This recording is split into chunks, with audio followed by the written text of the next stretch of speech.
Sudah. Oke, sudah mulai kayaknya ya. Jadi kita akan membahas pemrograman non-linier, di mana yang variabel yang terlibat ada lebih dari satu. Nah, tapi di sini tanpa adanya fungsi kendala, kita akan memanfaatkan matriks Hessian untuk menyelesaikannya. Oke, kunaon ya? Oke. Nah, jadi capaian pembelajarannya diharapkan kalian mampu memahami dan juga menyelesaikan masalah PNL multivariabel tanpa kendala. Nah, jadi ini bukan pakai metode yang menggunakan komputer, kita masih memanfaatkan yang secara analitik aja dulu. Nanti mungkin bisa kalau kalian memanfaatkan Excel dan sebagainya, silahkan dicoba-coba. Kita mulai nggak langsung ke menentukan nilai ekstrimnya, tetapi kita kenalan dulu sama gradien dan matriks Hessian. Nanti setelah itu baru definite positif dan juga negatif, dan ujungnya adalah mencari nilai ekstrim. Oke, nah ini jadi materinya yang akan kita bahas satu-satu dulu, mulai dari gradien. Oke, gradien. Oke, nah misalkan saya punya fx, itu adalah fungsi yang bernilai skalar, didefinisikan pada ruang vektor x. Jadi x yang terlibat ini ada lebih dari satu, multivariabel ya, mulai dari x1 sampai xn. Oke, nah jika notasi ini kita sebut sebagai gradien dari fungsi fx, maka artinya adalah kita mencari turunan pertamanya. Jadi turunan pertama terhadap masing-masing variabel. Jadi untuk yang pertama itu adalah turunan terhadap x1, nanti entry keduanya terhadap x2, x3, dan seterusnya. Dan bisa juga dinotasikan seperti ini, df, dx. Nah, kenapa ini pakainya do ya? Nah, mungkin kalian udah dapat PDP ya sekarang. Ini menandakan kalau adalah parsial. Oke, kemudian nah untuk mencari nilai ekstrim ataupun nilai optimal dari suatu fungsi, atau bisa juga kita sebutnya, mungkin belum sampai ke titik ekstrim ya, tapi titik kritis. Aduh. Pen tablet saya, laptop saya rusak, terus jadi belum diinstal ke laptop yang ini, si pen tabletnya, jadi belum bisa dipakai. Jadi ini dikatakan titik kritis apabila nanti turunan dari masing-masing ini kita buat sama dengan 0. Nah, lebih kurang seperti itu untuk gradien. Jadi kita kenal ini, kita sebut juga, bisa sebut juga turunan pertama sih sama aja. Turunan pertamanya sama dengan 0. Mungkin kalau yang kemarin kita kenalnya titik stasioner ya. Nah, karena dia itu variabelnya banyak, lebih dari satu, makanya dia akan membentuk vektor. Nah, kita bentuknya seperti ini. Tapi ini tidak lain dan tidak bukan secara garis besar adalah titik stasionernya. Oke, selanjutnya kalau saya kecepatan atau ada yang mau ditanya, silahkan ya. Oke, nah ini contoh yang pertama. Saya lupa pakai animasi, jadi langsung muncul semuanya ya. Saya punya fx, atau mungkin fungsi objektif kalau di kita ya. Fx-nya itu melibatkan dua variabel, yaitu x1 dan x2, ini fungsinya. Maka gradien dari fungsi tersebut adalah, nah kita turunkan dulu terhadap x1, kemudian turunkan terhadap x2. Fx diturunkan terhadap x1 kita peroleh 6x1 plus 4x2 dikurang 6 ya dari fungsi ini. Kemudian untuk entry baris keduanya kita turunkan terhadap x2. Jadi dapat 4x2 plus ini diturunkan terhadap x2 jadi 4x1. Terus mana lagi yang ada x2-nya ini ya, min 8. Jadi kita perolehlah gradien dari fungsi kita adalah ini. Nah, coba nanti dikerjakan kalau ini gimana ya cari gradiennya ya atau turunan pertamanya. Oke, ada yang bisa? Dicoba dulu dicoret-coret. Dapatnya berapa ini? Turunannya. Berarti ada berapa variabel yang terlibat di latihan yang ini? Ada 3, Bu. Ya, benar ada 3. Jadi kita akan menghasilkan vektor 3x1 atau matriks 3x1 ya. Oke, berarti yang per baris pertama itu akan diturunkan terhadap X1, baris kedua diturunkan terhadap X2, dan baris ketiga si Fx-nya diturunkan terhadap X3.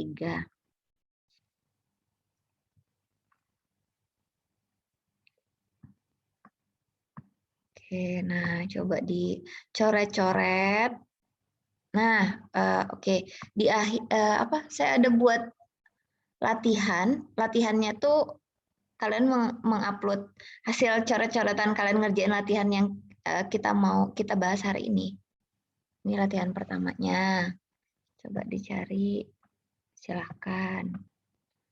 Oke, boleh dicatat dulu soalnya boleh. Nanti terakhir dikerjakan boleh. Kita lanjut dulu atau mau coba dicari dulu? Lanjut aja. Oke, kita lanjut ya. Nah, tadi udah kenalan sama si ini, si gradien. Kemudian kita kenalan sama matriks Hessian. Nah, jadi sebelum berlanjut ke matriks Hessian, jadi saya mau review sedikit kalau misalnya bagaimana caranya diferensiasi vektor F terhadap vektor X. Saya misalnya punya F, F-nya itu ada N, dan X-nya juga ada N, maka kalau misalnya saya membuat matriks turunan dari vektor F terhadap vektor X, bisa dinyatakan sebagai berikut. Jadi baris pertama, seluruh F1 diturunkan terhadap, seluruh F diturunkan terhadap X1 untuk baris pertama. Untuk baris kedua, seluruh F diturunkan terhadap X2. Begitu terus sampai baris terakhir diturunkan terhadap N. Kalau misalnya kita punya X-nya itu ada 3, maka berarti barisnya ada 3. Kalau X-nya itu sampai 10, maka berarti baris dari matriks ini ada 10. Nah, jadi tergantung si X-nya ada berapa. Jadi biasanya X itu menandakan variabel keputusan kita ya. Oke, nah jadi ide ini itu digunakan dalam matriks Hessian. Oke, nah ini kita bahas contohnya dulu. Saya punya F, F-nya itu ada F1, F2, F3.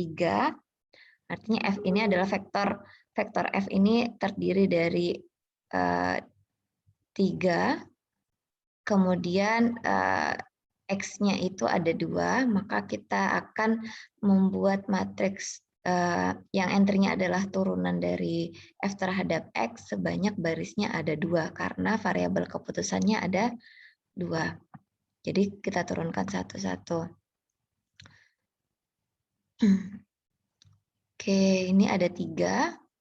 Karena ada 3 ya, kalau matriksnya berarti akan membuat matriks ukuran 2 dikali 3. 3-nya apa? 3-nya itu banyaknya fungsi F-nya. Vektor F-nya itu ada berapa dimensi, sedangkan kalau barisnya itu berdasarkan variabel keputusan. Jadi entry pertama di sini berarti F1 diturunkan terhadap X1. Terus entry yang 1, 2 berarti F1 diturunkan terhadap X1 juga. Oke. Ini bisa dicoba-coba. Kemudian, nah ini matriks Hessian.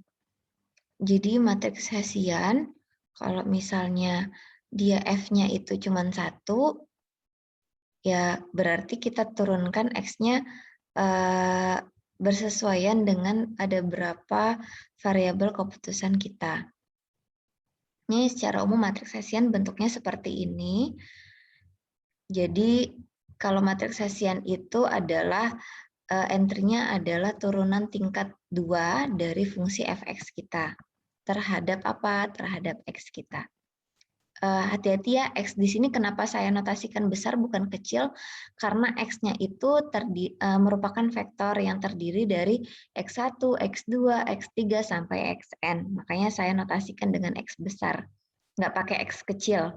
Nah, untuk membedakan aja sih sebenarnya. Oh, artinya kita bicara tentang masalah multivariabel. Oke, mungkin biar kelihatan bisa langsung dicontoh ya. Nah, ini contoh yang ketiga, fungsinya sama kayak contoh sebelumnya, hanya saja kalau tadi kan kita sampai gradiennya atau turunan pertamanya atau titik stasionernya, bisa juga disebut seperti itu. Nah, sekarang kita mau cari matriks Hessiannya.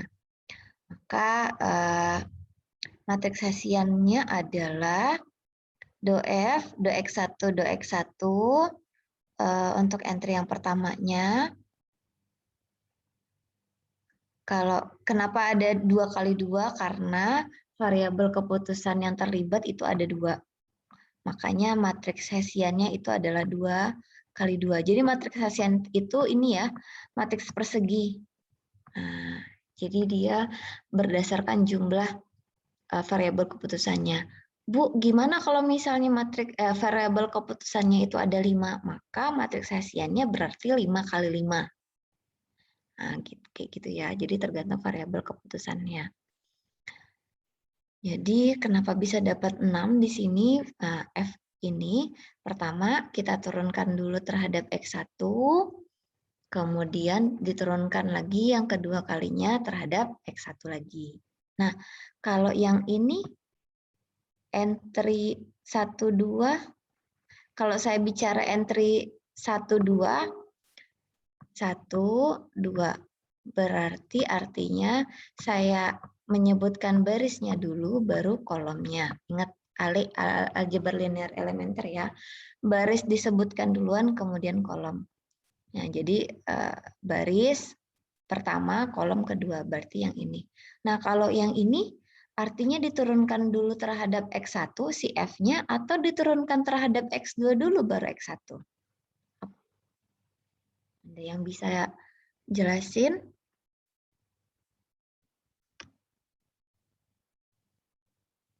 Kan kalau ini sama-sama X1 ya. Jadi udah diturunin terhadap X1 dulu baru X1 lagi. Ini juga berarti diturunkan terhadap X2 dulu baru X2 lagi. Nah, kalau yang ini gimana ya? X2 dulu baru X1 ya. Iya, betul Liza. Jadi kalau yang ini turunkan dulu. Jadi lihat yang di belakang dulu ya. Jadi diturunkan dulu terhadap X2, baru diturunkan terhadap X1, hasil dari turunan pertamanya tadi. Nah, kalau yang ini sebaliknya, kita turunkan dulu F-nya terhadap X1, kemudian hasilnya kita turunkan lagi terhadap X2. Maka diperolehlah ini. Kalau nggak, mungkin atau kalian mau cek-cek, benar nggak nih hasil yang saya kerjain ini 6, 4, 4, 4. Coba dicek, benar nggak?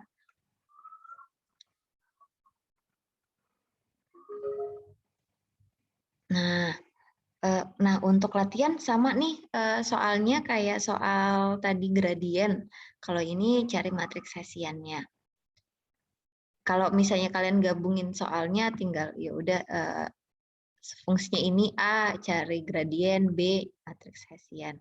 Nah, ini kan variabel keputusannya ada 3 ya, X1, X2, dan X3. Berarti ada berapa ini nih? Ada berapa matriks Hessiannya berapa kali berapa ukurannya ya? 3 kali 3. Ya, betul, 3 kali 3 karena variabel keputusannya ada 3 dan matriks Hessian itu adalah matriks persegi. Jadi nanti kalian coba kerjain, itu harusnya matriksnya Hessiannya 3 kali 3. Oke.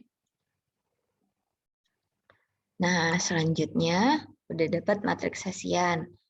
Sekarang kita kenalan sama yang namanya matriks definite positif dan juga definite negatif. Oke. Nah, jadi misalnya ada diberikan matriks persegi H, ini bukan matriks Hessian-nya dulu ya, kita sebut saja ada suatu matriks persegi H. Nah, kita bisa menentukan dia definite positif atau negatif itu bisa menggunakan minor-minor utamanya. Minor utama itu apa, Bu? Nah, kalau minor utama matriksnya itu adalah minor pertamanya, berarti H1, berarti yang hanya dilibatkan hanya entry H11.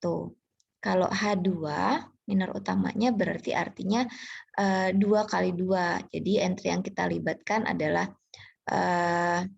H11, H12, H21, H22. Nah, sampai minor utamanya itu sampai N. Nah, ini banyaknya N atau banyaknya minor utama yang akan dilibatkan lagi-lagi tergantung dari variabel keputusan kita. Kalau variabel keputusannya ada 2, maka cukup sampai H2. Kalau variabel keputusannya ada 10, maka minor-minor utamanya itu berlanjut sampai H10. Jadi tergantung dari variabel keputusan kita. Nah, oke. Nah, kemudian kalau misalnya matriks ini, matriks H ini dikatakan disebut definite positif, itu apabila determinan dari semua matriks minor utamanya itu adalah nilainya positif. Jadi kalau misalnya kalian hitung nih, oh H1-nya itu lebih dari 0, H2-nya determinannya lebih dari 0, sampai hitung H10-nya lebih dari 0 juga, maka bisa kita katakan bahwa H tersebut atau matriks H tersebut adalah definite positif. Nah, dikatakan kalau matriks tersebut definite negatif itu apabila memenuhi ini. Jadi dari determinannya kita kalikan dulu dengan min 1, maka dia kecil dari 0. Nah, seperti itu ya. Oke. Kemudian dikatakan semi definite positif itu kalau lebih besar sama dengan 0 determinannya. Kalau semi definite negatif determinannya kecil sama dengan 0.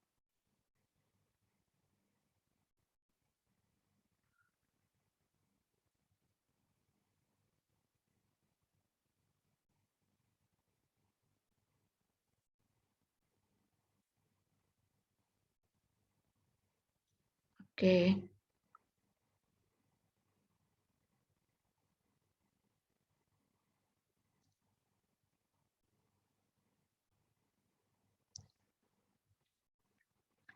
Nah, selanjutnya ini digunakan untuk apa, Bu? Definite ini. Nah, kita bahas contohnya dulu. Ini matriks, saya ambil tadi matriks A-nya ini. Tentukan apakah dia jenis definite-nya dari matriks A.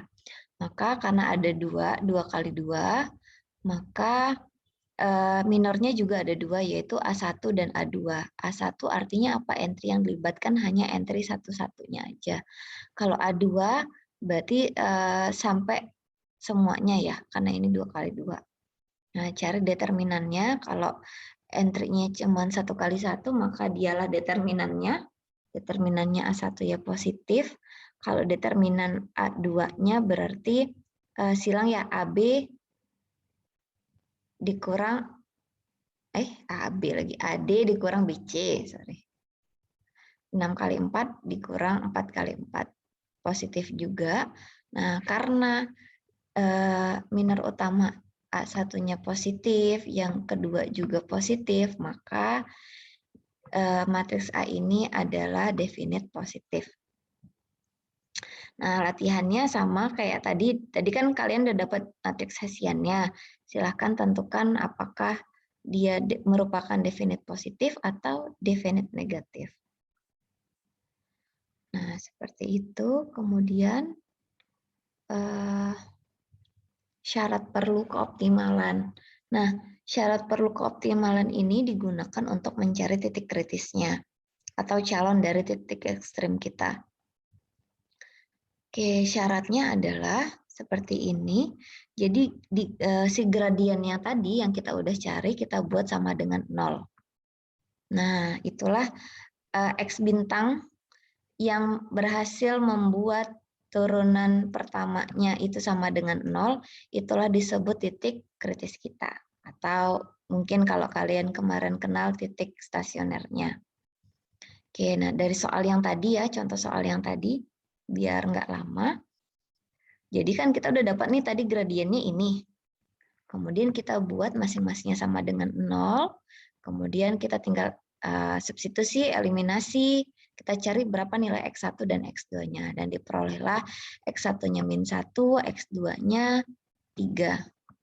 Nah, kita buat dikumpulin jadi vektor X bintang. Nah, inilah merupakan titik kritis kita. Nah, jadi si syarat perlu itu kita gunakan untuk menentukan titik kritis. Nah, syarat perlunya itu apa? Titik stasioner gampangnya, atau kita buat gradiennya dari fungsi f ini, kita cari turunan pertamanya terhadap x, kita buat dia sama dengan 0.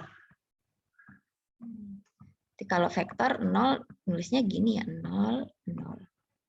Oke, nah gitu kita buat dia sama dengan 0. Nah, cari nilai x1 dan x2-nya. Kemudian kalau sudah, kita dapat nih titik kritisnya. Nah, selanjutnya habis udah dapat titik kritis itu kan calon dari titik optimal ya. Ini soalnya agak berbeda, nggak sama kayak yang tadi. Latihan yang sebelumnya. Oke, nah setelah kita dapat syarat perlu, nah kita kan mau mengevaluasi nih mana yang merupakan nilai maksimum ataupun minimum lokal. Nah, dari sana kita bisa menggunakan yang namanya syarat cukup keoptimalan. Syarat cukupnya bunyinya seperti apa? Nah, ini melibatkan definite tadi, makanya saya jelasin definite dulu baru ke sini. Jadi kalau misalnya gradiennya tadi atau turunan pertamanya sama dengan 0, terus H-nya itu adalah definite positif, maka X bintangnya merupakan minimum lokal.